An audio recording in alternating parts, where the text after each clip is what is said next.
All right. So, welcome back to another episode of The Wealth Alchemist.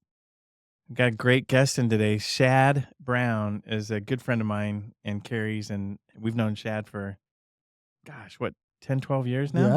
Yeah, at least that much, yeah. I think maybe more. Right. Shad has been an attorney. Well, he's been an attorney ever since he got out of college. It's just been more years than you might guess. But but even more than that, I thought maybe before we got started, you might tell a little bit about your previous work and how it how people might either respect you or cajole you. Yeah, it can go either way, I guess. Yeah, I started my career actually, I timed law school as poorly as anyone in the history of the world could ever time law school, and so, as I was doing my final interviews, I was on 2nd and 3rd interviews with these big law firms, and they're flying me all over the country. We get news that Lehman Brothers has collapsed, Bear Stearns is falling apart. It's the financial crisis of all financial Oh, crises. So, man.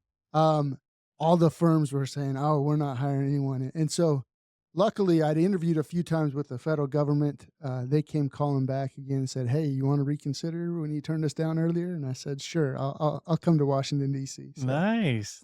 So I started my career with the Treasury Department in an agency called the Office of Chief Counsel, which is basically the law firm for the IRS. Oh, And boy. so we advise them. They're our one and only client.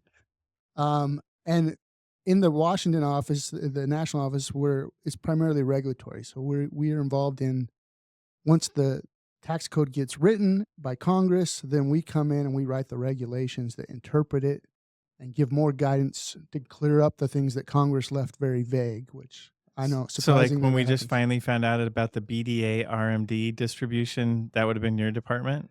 It I don't know if it would have been my department, but it would have been one of the teams that I was working with or Okay. around, yeah, Yeah. so we got to go to hearings on Capitol Hill, when they debated these things, so we wanna get the intent of the congressman and things when they passed the legislation, and we worked closely with Treasury and things, as we're drafting that and go through that regulatory Oh process. my gosh. So what you're telling me is you're very patient, I try to or be. you had to be in that role. Yes. Um, a ton of experience. I mean, at the highest level.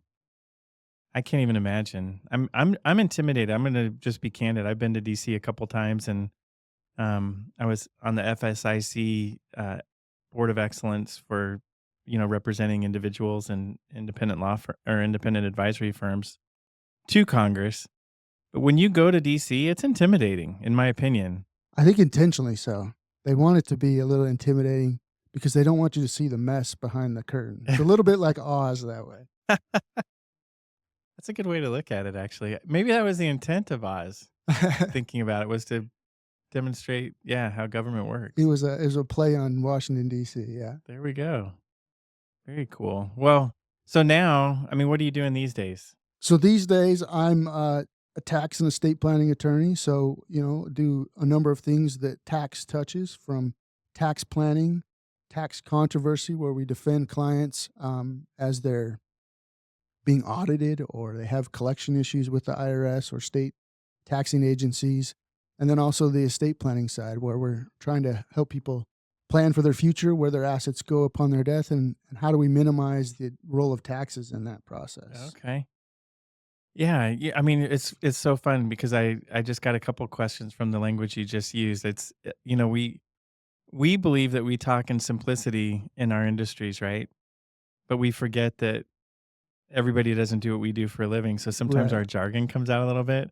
So you said, the transfer of assets and how that plays out. So I'm going to come back to that in just a second. I thought today maybe what would be different from we did another podcast some time ago that was kind of for the everyday family. I thought today we'd talk about what if I'm a higher net worth client, if I've got 10 million in assets or more, and let's say I have a business. Most of our clients, a large part of our clients are business owners and have amassed a lot of net worth. Sometimes that's in the form of security. Sometimes it's gonna go to securities when they sell a business. Right now it's in the business, and then when they sell, they're gonna make that money work for them another way. If I had 10 million, let's say, plus, and I'm a business owner, what kind of trust where do I start? Like, what do I start with? Well, That's a difficult question this year more than last year and maybe even next year, because that 10 million mark is kind of no man's land right now. And that's because we're on this precipice of a potential change. So Right? right now we have a very I have no large idea what you're talking about. Is there changes estate, going on? you know, potentially. So we have a very high estate tax exemption right now. And so without using jargon, the estate tax is a transfer tax. So when we leave our assets to our heirs, our kids, or whoever else we want to leave assets to, there's a tax on that transfer potentially. And we all have an exemption against that. Right now, it's very high. It's almost 14 million. So it's for a married couple. Yeah. Uh, so right now, it's high, but at the end of this year, it sunsets, and that's going to be cut in half. And so potentially, we've got this big issue that's hanging out there. And so we have people that aren't taxable now that will be potentially taxable next year. Okay. And so when you ask what should they be looking at doing, is should we be using someone's exemption while it exists before it gets taken away? And that's a big question. So if you create the document now, in other words, you would actually capture that exemption Correct. no matter So what happened. So we can use the exemption during your lifetime or we can use it at your death. And so the question is, do we use it this year while we have it, knowing it may be gone next year? Okay. And so that's a big question, because if I have $10 million and I want to use my exemption, I could potentially give away everything I have, but then I'm left with nothing after that. And that's not a really good option for most people. Most people aren't. I mean, a lot of people are generous, but maybe not that generous. So as we sometimes talk and joke, if someone has $100 million, it's very easy to say, we're going to use your exemption this year because you're going to have plenty left. Sure. But for someone who has 10 million, which, is not a pauper by any means, it's a much more difficult question because, we always want to make sure we take care of ourselves and our spouses first. That's why I picked that number. I knew it'd be difficult. I Yeah, thought it'd be more fun. it is more fun, but it gives us lots of options. So it's really going to be individualized. What's the makeup of those assets? How fast are they growing? Is it a family business? Is it just securities? There's a lot of decisions that would go into that. Okay. So let's refine it a little bit more. And I'm going to be selfish and cater it towards who we usually work with. So while we do work with some C-suite executives, a lot of our clients are, business owners. Whether we're talking about everyday people or even high net worth people, we always kind of start at the same place. And that's just your basic revocable trust Okay. and will and powers of attorney, because those are things that no matter where we are in our stage of life, everyone needs those things. So when, the one I love, I mean, the phrase I love because it just sounds cool. I mean, I don't know who doesn't want a dynasty. I mean, doesn't everybody want a dynasty? Yeah. So what is a dynasty trust? A And do dynasty, you need one? well, that's a good question. And it depends again on the size of our assets and the number of people we're leaving those assets to. But a dynasty trust is a trust that, we heard about growing up. I like to think of the Rockefellers or these families that just had multi-generational wealth that has passed down from generation to generation. Right. And rarely, if ever, do those assets pass down just from one person to another. They come through trusts. And those are typically what we call a dynasty trust. Okay. So it's a trust that, if done right, the government will get one bite at the apple, if you will, for the estate tax or the transfer tax. And whatever we can get through there tax-free, then can stay in this trust, and it never will belong to anyone again. So it's a trust that just goes on from generation to generation and won't pay that estate tax again. So we can keep transferring it down the line tax-free, and it can continue to grow and provide generational wealth for our families. So at what point would you say what would be triggers to say a dynasty trust might make sense? I'm sure it's a combination of both the value of the assets as well as the intention of the trustee, of the grantor? Absolutely.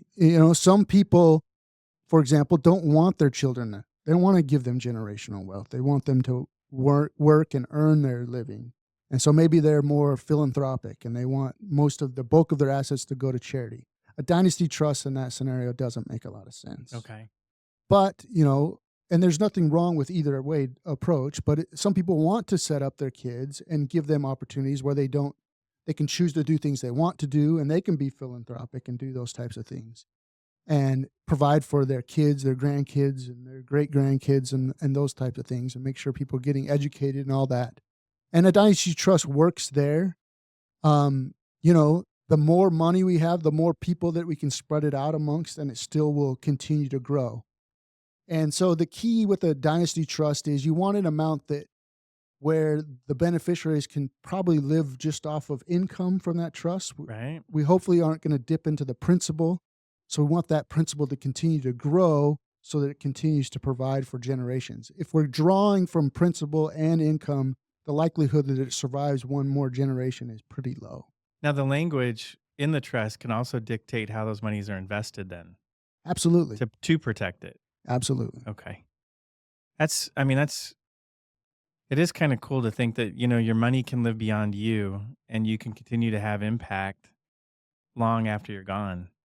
Um, Kind of a cool theory. You,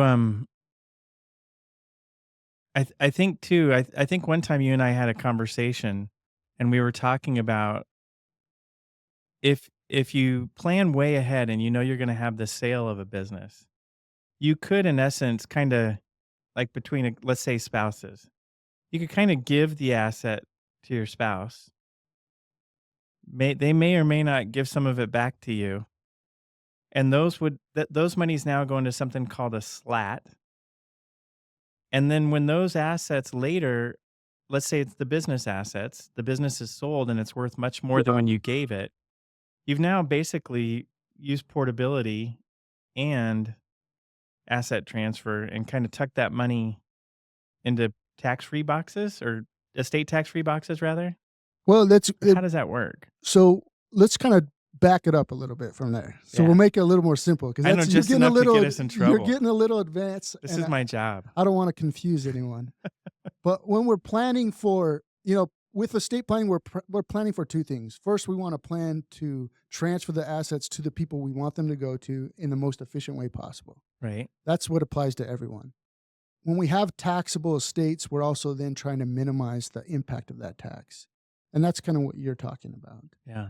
And when we're talking about tax planning, we're trying to do a few different things. There's not really that many strategies. There's a bunch of different vehicles we use, but we're trying to do a few different things. One is we want to freeze the value of an asset.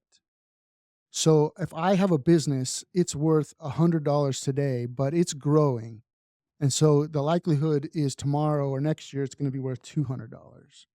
So if I can use $100 of my exemption from the tax now and then move it out of my estate so that the growth is now out of my estate, and I didn't wait a year to do that, I've saved myself $100 of exemption. And when we multiply that into the millions, it makes a Right. big difference. Oh boy. So that's what we call freezing the value, right? So Okay. I'm going to use exemption now. I'm going to transfer it, whether through a slat or some other vehicle, and I'm going to capture it at today's value and move the potential future growth away from me. Love that. The other strategy we'll often use is we like to shrink things. We're going to change the value. How do you So do that? that's where it gets a little more complicated. But we can do that too. And one of the, what we're trying to do is change what we own. So if I own a bunch of stock in Apple, it's Right. easy to know what the value of that asset is. We can go on the stock market, we can see what it's trading for. It's worth what it's worth. Right. Cash, gold, all those kind of things are very similar. But if I take assets and I put it into a business that then invests those assets and manages those assets, and let's say that business has different types of shares. Some have control. They control the management of that business. And some are limited interest, meaning I have equity, but I have no control. Mm-hmm. And then I start giving away those pieces. Well, now all of a sudden, I don't own the assets themselves. I own securities in a business that have limited control and limited marketability and limit what I can do with those assets. It's the same assets at the end of the day, but I've changed what I own. Is this legal? It's legal. The IRS hates it. They've fought it for years, but they've lost and lost consistently, and they've given up on it And because that's a big part of what you do.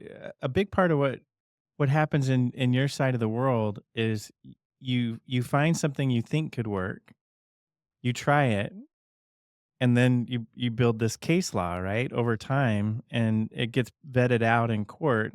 And after it's been vetted for so long, we go, okay, it works. that's correct. You just And don't want to be maybe the first one. you don't want to be the first one. And generally, when I'm planning as a planner, we're usually not the ones that are pushing that envelope.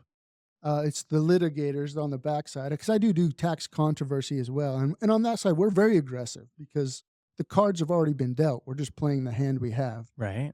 But on a planning perspective, we're usually more conservative. We want to stick with strategies that we know are tried and true. We have case law on them.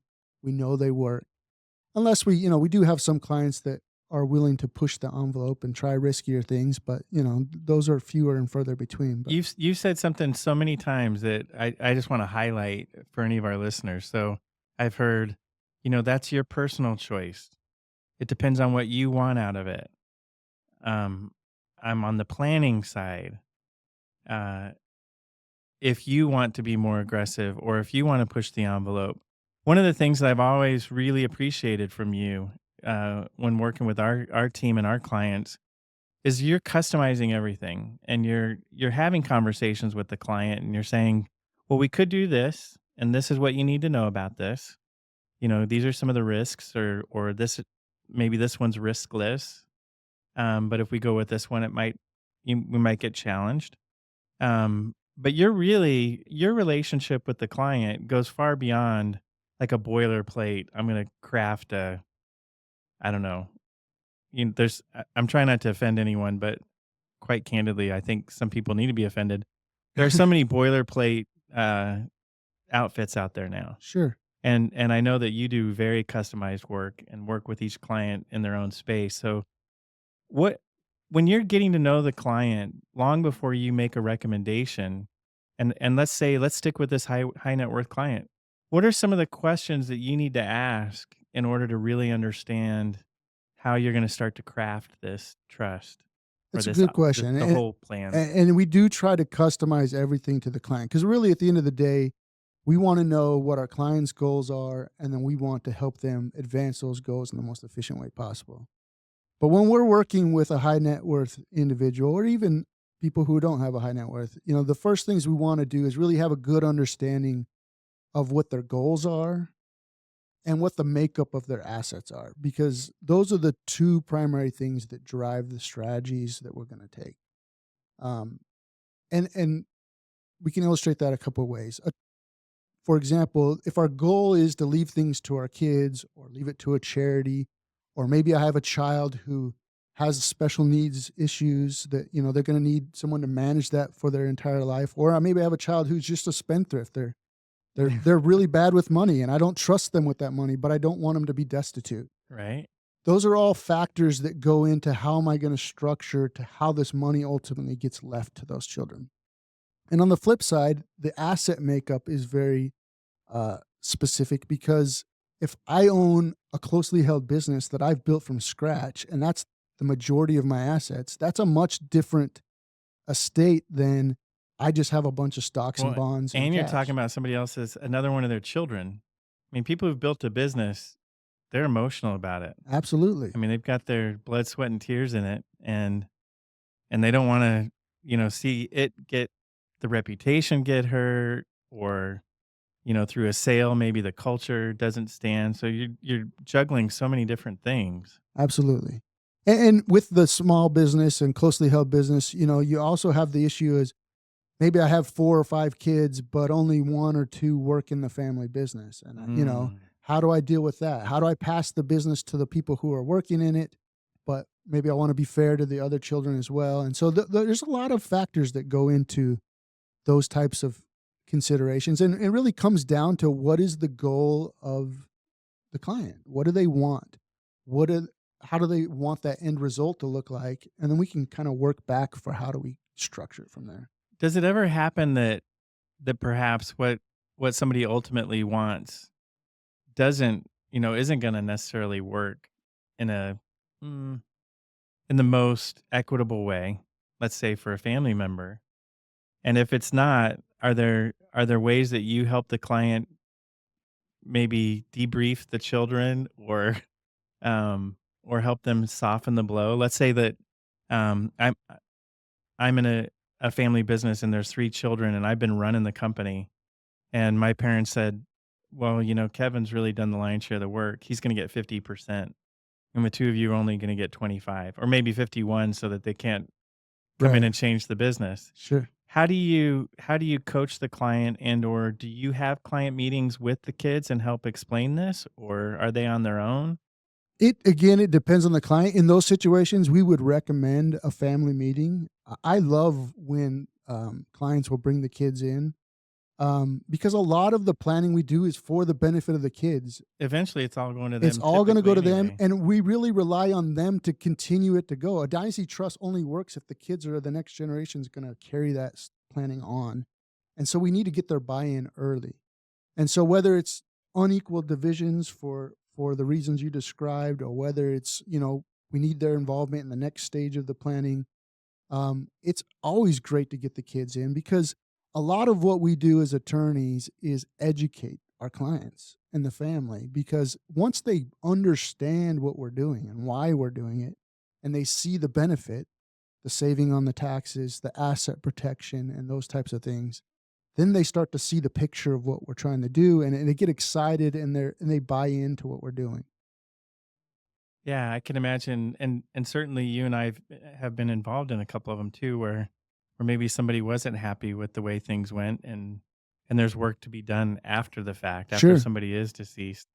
I'm not quoting you necessarily, but I think you might have been the one that said this to me one time, and it went basically, a will is a legal document, and a trust is really from the heart. A trust really is making sure the way you feel and the wishes that you had all get carried out, um, in addition to the legal document. It's kind of making sure things are fulfilled. Well, I don't know if I said that, but it's Is that a kinda little too true and soft for kinda you? not Is true. that a little soft for you, Chad? No, they both have legal provisions. I think the biggest difference between a trust and a will is what they actually control. Right. A trust only controls what a trust owns. So think of a trust like a basket. Until I put something in that basket, the trust doesn't control And that's anything. called funding the Correct. trust. And so it's, a business, it's a legal entity. So I have to transfer ownership of assets to the trust for the trust to do anything. Now, the benefit of that trust is it can extend that control indefinitely. It can control it for one generation, it can control it indefinitely. But I can put as much or as little control in there. And that's where that intent, the feelings come into it. I can state my wishes clearly. I can do a lot more things in a trust than I can a will. And there's usually a will in a trust, right? And that's gonna disperse maybe physical assets or So the will, I mementos. always call it a backup plan when we're doing the trust, because of what a will covers is what's not in the trust. And so when we're doing a trust, we want to get everything in the trust, but we always assume that something's going to go wrong and something's going to get left out. Now, there's always some things left out. Mostly that's tangible things. So, the tools at our house, our sporting goods, furniture, that kind of stuff. Right. And so the will always deal with that. But it's also our backup plan that if something should have been put in the trust, like it happens all the time, we set something up, put a great plan in place, and the client goes out and buys some property next year, and Forgets they to put it in the forgets trust. to tell us about it and forgets to put it in the trust, and then they pass away, and then, oh no, we got this house that never got put in the trust. Well, good thing we have a backup plan. That's the will. The will just says put it in the trust. I forgot to put it in the trust if I forgot to put it in there. Correct. Okay. And so we may have to go through probate with that one asset, but at least we get it where we need it to be, so it doesn't disrupt the plan entirely. When you're doing this trust work, let's say there's other things that you need to take into consideration. So like you said, special needs kids and or special needs, it could be a family member. What about protecting, let's say, assets from divorce or I've often heard that your biggest creditor is your spouse or your children's spouse. So if I'm leaving money, let's say to my kids, how do I make sure that those monies aren't going to get tied up in a divorce. And where initially wanted my children to get it, now their spouse got half. How do we prevent that? So that's comes back to what we was talking about a little bit earlier, bringing the kids in during the planning, because often what we're going to do is we're going to, instead of leaving assets outright to children, we're going to leave those assets to those kids in a trust. And that can be a dynasty trust that goes on, like I said, multiple generations, like we talked about earlier, or it can be one that's just for their lifetime.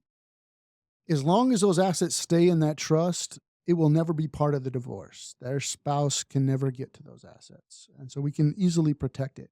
But what happens is the kids gain control over the trust, and they don't understand the importance and power of that trust, They take it out and put it in and the they bank pull it account. all out and they stick it in the joint bank account with their spouse, and now all of a sudden it's subject to the divorce proceedings. Yeah.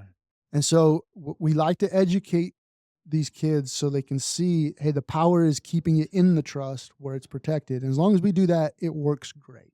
So I would say that the family meeting really serves two roles then. One is to get a feel for how the family kind of operates. You probably get to witness a little bit too. I know I've certainly been there where you say, okay, we got to worry a little bit about Tony. Right. Tony's not a real person, but let's say, I mean, Tony's a lot of real people, but in this case, I'm using the name fictitiously. But let's say Tony is somebody I got to worry about. And Tony's already saying, well, I thought I'd get more than that. And so you're kind of dialing in, the dynamics of the family. Additionally, you're educating. And so you're preparing the next generation for what they're going to receive and how they're going to receive it and help protect them. It's interesting because when we're managing money in a trust, we're really sometimes are managing for two or three different people. Right. We're managing it now for the grantors, let's say the parents. Hmm. And at the same time, let's say the parents are older and maybe they're not doing well. We know we're going to have some care needs and things like that towards the end. And then additionally, we need some of this, this money's going to be inherited to the kids. A lot of times, the folks that are most upset are the beneficiaries, depending on how that asset was managed or cared for. Right. Um, so you're kind of managing different buckets. This is the now bucket, to take care of mom and dad. This is the maybe bucket in Right. case things get worse, and this bucket's going to be aggressive and growthy for the heirs. Right. And we're having those conversations with the family along the way, with the parents, typically the grantors and or in a family meeting. But you're really thinking about not just today, but you're thinking about 10 years from now and 20 years from now. And it's interesting, those some of those dynamics that I think on the surface folks don't realize. Well, and I think you bring up a valid point of why having a good financial advisor is so important. I mean, you guys have the benefit of being good financial advisors, so you've solved these problems. But I work with a lot of people who don't have financial advisors or don't have good financial advisors, and they're not planning for these things and they're not investing that way. And so we do see those problems where Yeah. people are upset because it was mismanaged at the end of mom and dad's life, and assets were squandered, and things were not done right. And so we've missed a lot of opportunities that could have been there. So it's important to surround yourself with competent advisors, not just on the legal side, but the financial side. I always say a CPA is a part of that. You want a good Yeah, CPA for helping you with sure. the taxes and things too. So it's good to get that professional help.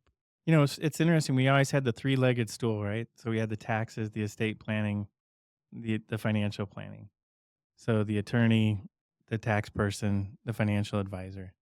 And now, of late, we've added a fourth leg, and that's the insurance. I Absolutely. mean, boy, you talk about something that is dynamic and moving between, and we've added a fourth leg actually here recently. We added in our business, trying to bring in that insurance person, that private lines, whether it's Chubb or State Farm or Right. whoever it is, because I mean, we're seeing, first of all, home valuations have gone up, and we're reminding our clients, have you talked to your agent? Are you sure that your home's still insured? Right. I have a very good friend of mine from high school who was in one of those fires in Colorado, and the insurance agent had not raised their limits, Right. and so the house wasn't covered. It was partially covered, but certainly not fully covered. The other thing is, we talk about umbrella policies all the time. And I don't know what you recommend. I'm typically recommending borderline your net worth in I'm an very umbrella. pro umbrella. It's such an affordable risk management tool. I It mean, it's is. really not that much money on top of your regular insurance. So For sure. And so if you can get it, if you can get those, at least those three in the room, your tax, your estate planner, and your advisor, if you're in that high net worth category, 10 million or more, I would say that should be an annual meeting. absolutely. Get your team in the room. Let us talk about things. Let us debate and debate in front of you. I think this is a great idea. You and I have been in those before, and certainly will be again. And so much is gained from that.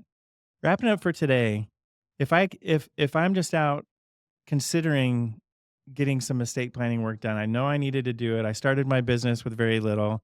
Now my business is worth 10, 15, 20, 30 million dollars. Fill in the blank. 10 million or more.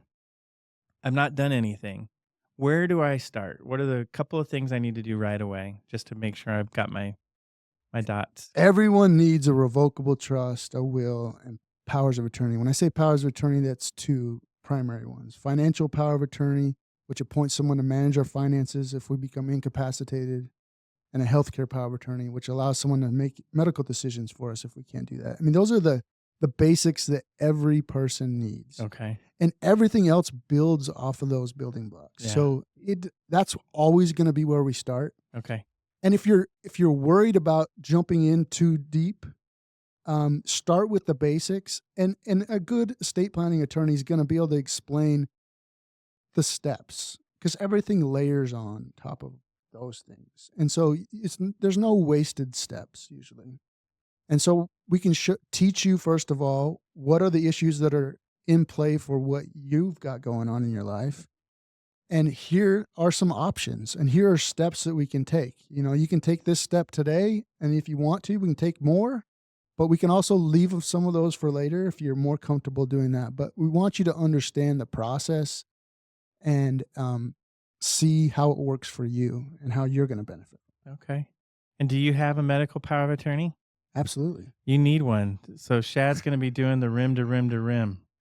Grand Canyon to the south rim, north rim, south rim? Correct. Man, I don't envy you for that one. But I mean, if I've known Shad for quite some time, and boy, what a change you've made. You definitely put some effort into Yeah, it's been a little getting change. strong Yeah. and healthy. So My wife says she's been married to two men. nice. That's good for the relationship. I'll have to ask my wife if she'd share the same.